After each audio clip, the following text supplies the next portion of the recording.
Assalamualaikum warahmatullahi wabarakatuh. Selamat pagi adik-adik sekalian. Bagaimana kabarnya hari ini? Sehat? Alhamdulillah. Alhamdulillah, ibu juga sehat. Nah, sebelum kita memulai pembelajaran ataupun perkenalan, alangkah lebih baiknya kita berdoa terlebih dahulu. Di sini siapa yang bersedia memimpin doa? Kamu? Baik, silakan.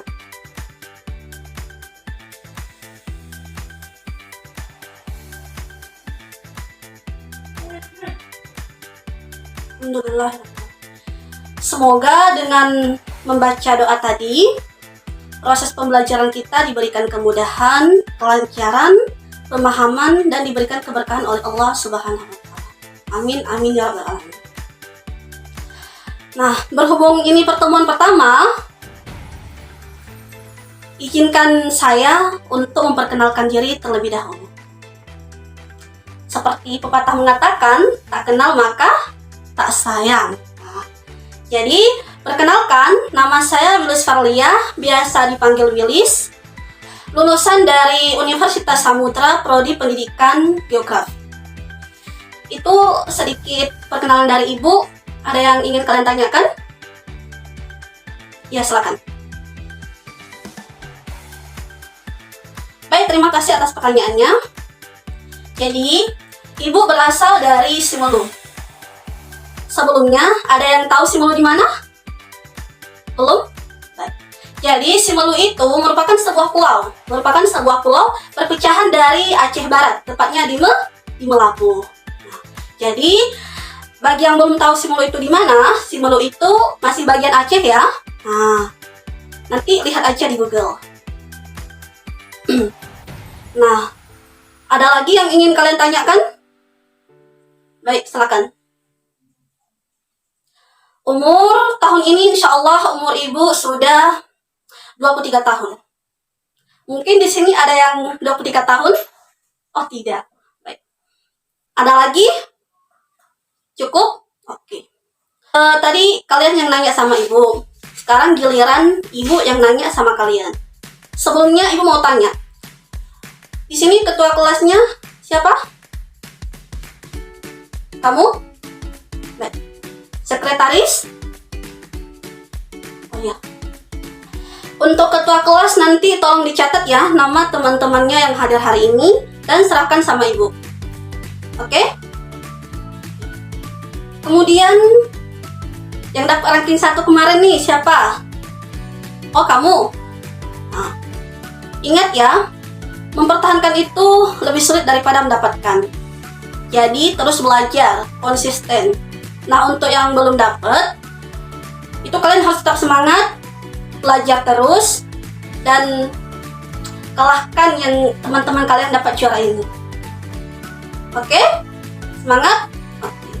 Dan ingat, bersaing secara sehat dan sportif. Nah, itu sedikit perkenalan dari Ibu. Ibu harap semoga selama proses pembelajaran, Ibu dan kalian bisa saling bekerja sama ya. Ibu bisa menjelaskan dan memberikan materi dengan baik. Dan sebaliknya, kalian bisa menerima dan memahami materi yang Ibu jelaskan. Setuju? Baik. Mungkin kita lanjut ke materi ya. Kemarin sama Ibu Delia sampai materi mana? Ada yang masih ingat? Oh, populasi. Oke. Tapi di kelas Ibu, populasi sudah Ibu anggap selesai ya? Oke? Oke. Nah, hari ini Ibu akan menjelaskan materi tentang migrasi. Materi tentang migrasi.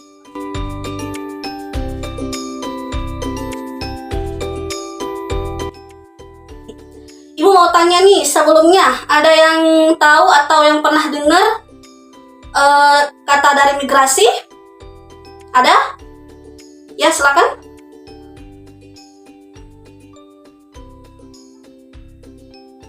Baik, terima kasih.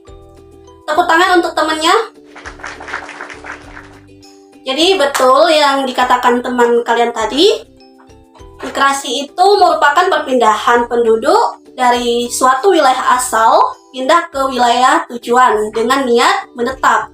Tapi itu disebut dengan migrasi permanen. Sedangkan perpindahan penduduk dari suatu wilayah asal ke wilayah tujuan namun tidak ada niat menetap, itu disebut migrasi non permanen.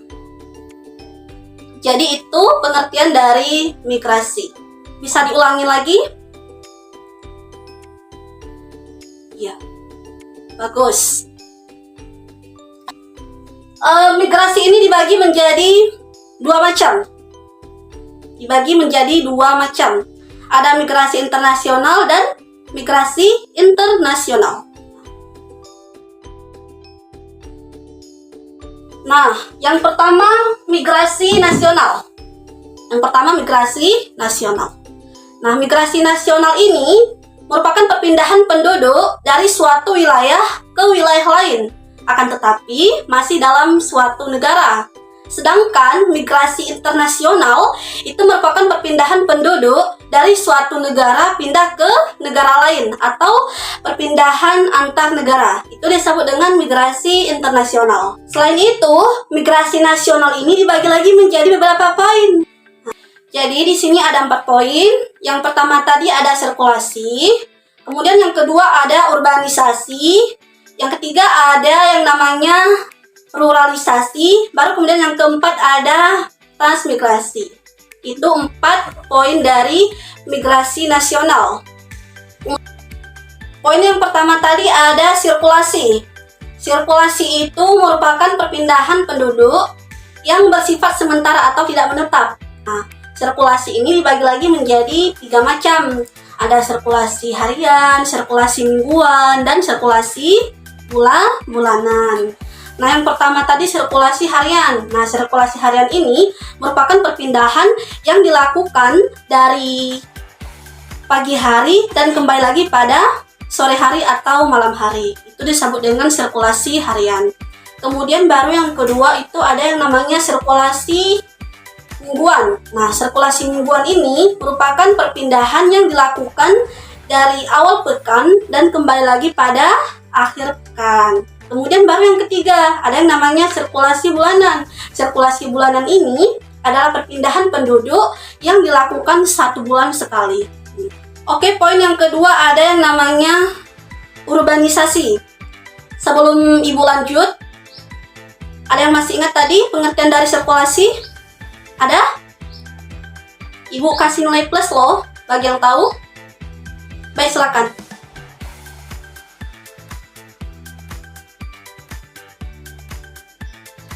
Ya, betul. Ada lagi yang mau menjawab? Cukup? Baik. Jadi itu tadi pengertian dari sirkulasi. Kita lanjut ke poin kedua.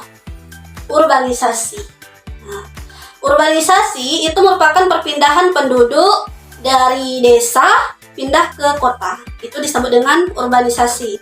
Kemudian yang ketiga ada yang namanya ruralisasi. Itu kebalikan dari si urbanisasi tadi. Jika tadi urbanisasi adalah perpindahan penduduk dari desa ke kota, maka ruralisasi adalah perpindahan penduduk dari kota ke desa. Baru kemudian poin yang keempat ada yang namanya transmigrasi. Transmigrasi ini merupakan perpindahan penduduk dari wilayah yang padat penduduknya pindah ke wilayah yang jarang penduduknya. Itu disebut dengan transmigrasi. Nah, itu dia 4 poin dari migrasi nasional. Oke, kemudian lanjut ke migrasi internasional. Nah, migrasi internasional dibagi menjadi 3 macam. Ada yang namanya imigrasi, emigrasi, dan yang terakhir ada repatriasi atau remigrasi. Nah, yang pertama itu imigrasi. Imigrasi ini merupakan perpindahan penduduk dari luar negara masuk ke dalam suatu negara. Nah, itu disebut dengan imigrasi. Contohnya, misalnya seorang wisatawan dari Amerika Serikat pindah ke Indonesia dan menetap di Indonesia, itu disebut dengan imigrasi. Nah, kemudian yang kedua ada yang namanya emigrasi. Nah, emigrasi ini merupakan perpindahan penduduk dari dalam negara pindah keluar ke negara lain. Nah, misalnya salah satu mahasiswa yang diterima di salah satu kampus atau universitas di Amerika Serikat, tentunya ia akan menetap di sana. Nah, mahasiswa ini akan menetap di negara tersebut sehingga melakukan perpindahan atau emigrasi keluar negara. Kemudian baru yang ketiga. Yang ketiga apa? Repatriasi atau remigrasi. Nah, remigrasi atau repatriasi ini merupakan proses kembalinya para imigran kembali ke tempat asal. Itu disebut dengan remigrasi. Imigran itu apa, Bu? Nah, imigran itu adalah orang yang melakukan migrasi atau perpindahan. Itu disebut dengan imigran. Nah, itu tadi penjelasan tentang migrasi nasional dan migrasi internasional. Kemudian lanjut ke faktor-faktor yang mempengaruhi terjadinya migrasi. Faktor-faktor yang mempengaruhi terjadinya migrasi. Sebelum Ibu jelaskan, ada yang tahu faktor-faktor apa saja yang mempengaruhi terjadinya migrasi? Ada? Kamu? Oh, silakan. Oke, terima kasih. Ada lagi yang ingin memberikan argumentasi? Cukup? Baik. Jadi, betul yang dikatakan teman kalian tadi, salah satunya adalah bencana alam. Nah, faktor bencana alam, misalnya di suatu wilayah telah terjadi bencana banjir. Nah, penduduk tersebut tentunya akan mencari wilayah yang lebih aman dari bencana tersebut. Otomatis ia akan melakukan perpindahan ke wilayah yang lebih aman atau disebut dengan migrasi. Nah, kemudian yang kedua ada faktor ekonomi. Faktor ekonomi misalnya seperti penduduk di pedesaan. Penduduk di pedesaan kan ekonominya masih rendah. Nah, penduduk tersebut tentunya akan meningkatkan ekonomi dengan cara mencari pekerjaan di perkotaan, sehingga terdorong untuk melakukan migrasi atau perpindahan. Kemudian ada faktor kurangnya lapangan pekerjaan. Nah, misalnya seperti di pedesaan. Di pedesaan itu sangat minim dan kurang lapangan pekerjaan. Nah, dan upah di pedesaan itu juga masih sangat minim atau masih kurang, sehingga penduduk di pedesaan tentunya akan mencari pekerjaan ke perkotaan dan upahnya yang lebih tinggi. Nah, tentunya penduduk tersebut akan terdorong untuk melakukan migrasi. Selanjutnya ada faktor politik, faktor sumber daya alam yang kurang, padatan penduduk, dan faktor-faktor lainnya. Itu beberapa faktor yang mendorong penduduk untuk melakukan migrasi atau perpindahan. Itu sekilas tentang pembahasan materi kita hari ini. Pembahasan tentang migrasi. Ada migrasi nasional dan migrasi internasional. Mungkin ada yang ingin kalian tanyakan tentang materi hari ini? Ya, silakan. Oke, bagus pertanyaannya ya.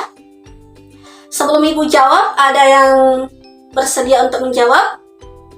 Ibu kasih nilai plus ya. Ada? Belum? Oke.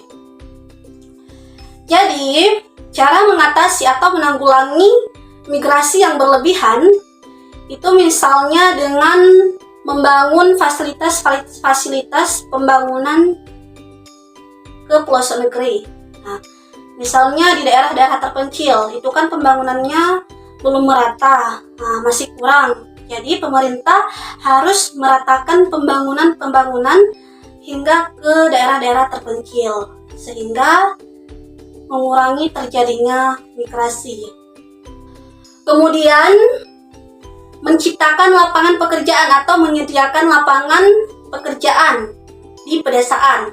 Nah, biasanya kan yang lebih banyak pekerjaan itu di perkotaan. Nah, untuk mengurangi migrasi di pedesaan harus disediakan atau diciptakannya lebih banyak pekerjaan.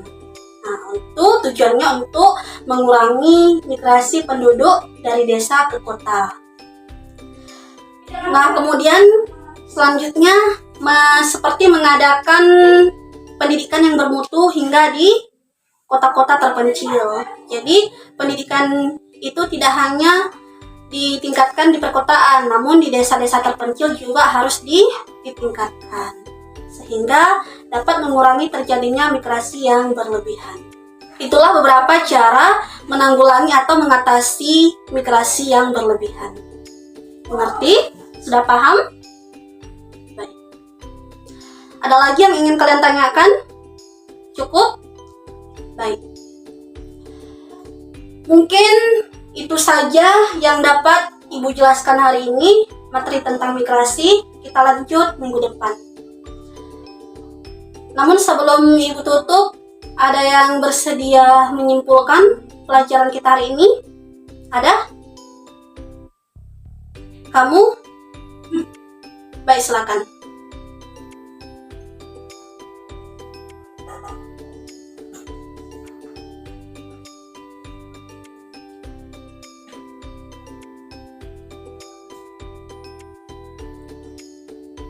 Baik, tepuk tangan untuk kawannya. Ada lagi yang ingin menyimpulkan pembahasan kita hari ini? Ada? Oh, cukup? Baik. Nah, seperti yang disimpulkan kawan kalian tadi, jadi kesimpulan materi kita hari ini, migrasi itu adalah perpindahan penduduk dari wilayah asal ke wilayah tujuan. Nah, migrasi ini juga terbagi menjadi dua macam. Ada migrasi nasional, ada migrasi internasional. Nah, migrasi nasional dibagi lagi menjadi 4 macam.